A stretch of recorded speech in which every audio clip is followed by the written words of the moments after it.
नमस्कार, जय हिंद, जय श्री राम। मैं चंदन अखिलेश पांडे आपके अपने YouTube channel Panchjanya for all पर आप सभी का स्वागत करता हूं, अभिनंदन करता हूं, वंदन करता हूं। और आज जैसे ही हमारा ग्रेगोरियन कैलेंडर आज के दिन यानी 14 सितंबर के दिन पहुंचता है, तो आज समूचा भारत और समूचे भारत में हम सभी लोग आज हिंदी दिवस मनाते हैं।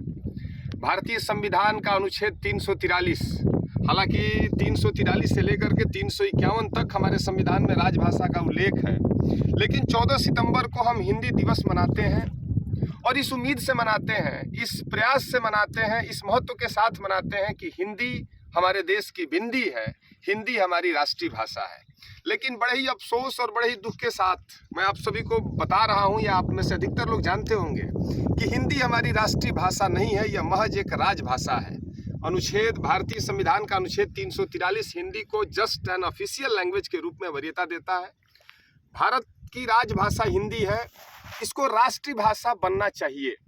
इतिहास पे अगर हम गौर करें तो स्वतंत्रता प्राप्ति के बाद जब हमारा देश का संविधान बना, तो हमारे नीति निर्माताओं ने हिंदी को अपलिफ्ट करने के लिए तमाम प्रकार की समितियां, अलग अलग प्रकार के आयोग जरूर बनाए थे, लेकिन एक ड्यूरेशन जो कि 1965 तक, ऐसा मैंने पढ़ा है, ऐसा इतिहास की किताबें बताती हैं कि 1950 से लेकर के 1960 और 1960 से लेकर के 1965 तक 15 सालों का ये जो कार्यकाल था, टेन्योर था, ये इंग्लिश को औपचारिक भाषा के रूप में प्रयोग किया गया। और ऐसा माना गया, ऐसा कयास लगाया गया कि 1965 के बाद हम हिंदी को अपने देश की बिंदी यानी राष्ट्रीय भाषा के रूप में चरितार्थ करेंगे, इसे लागू करेंगे। लेकिन तमाम सरकारें आई और गईं, देश को अलग अलग प्रधानमंत्री मिले, कुछ ऐसे भी नीति निर्माता हमारे देश को आए जो कि हिंदी के नाम पे ही आज फर्श से अर्श तक पहुँचे। लेकिन आज आज़ादी के 75 सालों के बाद भी जो काम हमें 1965 में करना चाहिए था, वो काम आज तक भी हम नहीं कर पाए। आज हिंदी दिवस है, सोशल मीडिया से लेकर के अलग अलग शैक्षणिक संस्थानों में आज हिंदी मनाई जा रही है, हिंदी दिवस मनाया जा रहा है।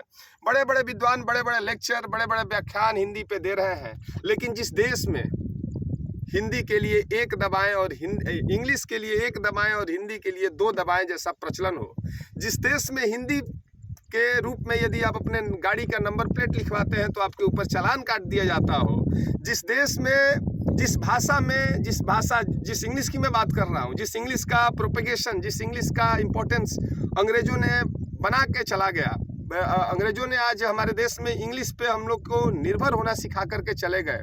अंग्रेज साले चले गए, अंग्रेजियत अपनी छोड़ गए। आज उसी व्यवस्था को हम और आप अपनी डिग्निटी को बना करके, हम उसको अपना स्टेटस मान करके चलते आ रहे हैं।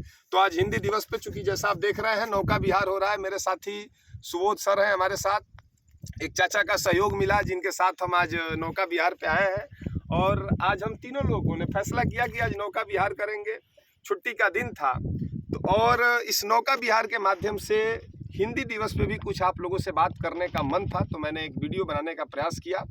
मैं आप सभी लोगों से अपील करता हूं कि इस हिंदी को केवल सोशल मीडिया पर ही नहीं, हिंदी को केवल एक दिन के रूप में ही नहीं, हिंदी को अपना जीवन शैली बनाया जाए। और मैं सरकारों से भी उम्मीद करता हूं, सरकारों से अपेक्षा करता हूं कि हिंदी को महज विषय के रूप में नहीं, एक भाषा के रूप में, क्योंकि ये हमारी अपनी भाषा है। दुनिया की सबसे ज़्यादा बोली जाने वाली भाषा, दुनिया का सबसे शक्तिशाली मुल्क चाइना आज पूरे ग्लोब पे राज कर रहा है। कहीं ना कहीं उसके पीछे उसकी अपनी भाषा का, गरिमा का होना है। तो अंत में मैं बहुत ज़्यादा नहीं बोलूँगा, अंत में मैं आप सभी लोगों से करबद्ध निवेदन करूँगा और समाज के उन सभी लोगों से जो विद्वत जन हैं, जिनके ऊपर बड़ी जिम्मेदारी है हिंदी को आगे ले जाने की, और साथ में मैं अपनी सरकारों से भी, अपने नीति निर्माताओं से भी मैं ये उम्मीद करूँगा कि हिंदी को एक औपचारिक भाषा के रूप में न होकर के जो इसको डिग्निटी मिलनी चाहिए, जो गरिमा इसे मिलनी चाहिए, उस गरिमा को प्रदान करने का, उसको बनाने का काम करें।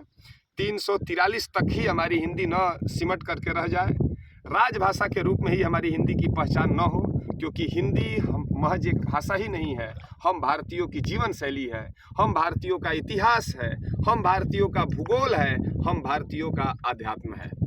जय हिंद, जय भारत।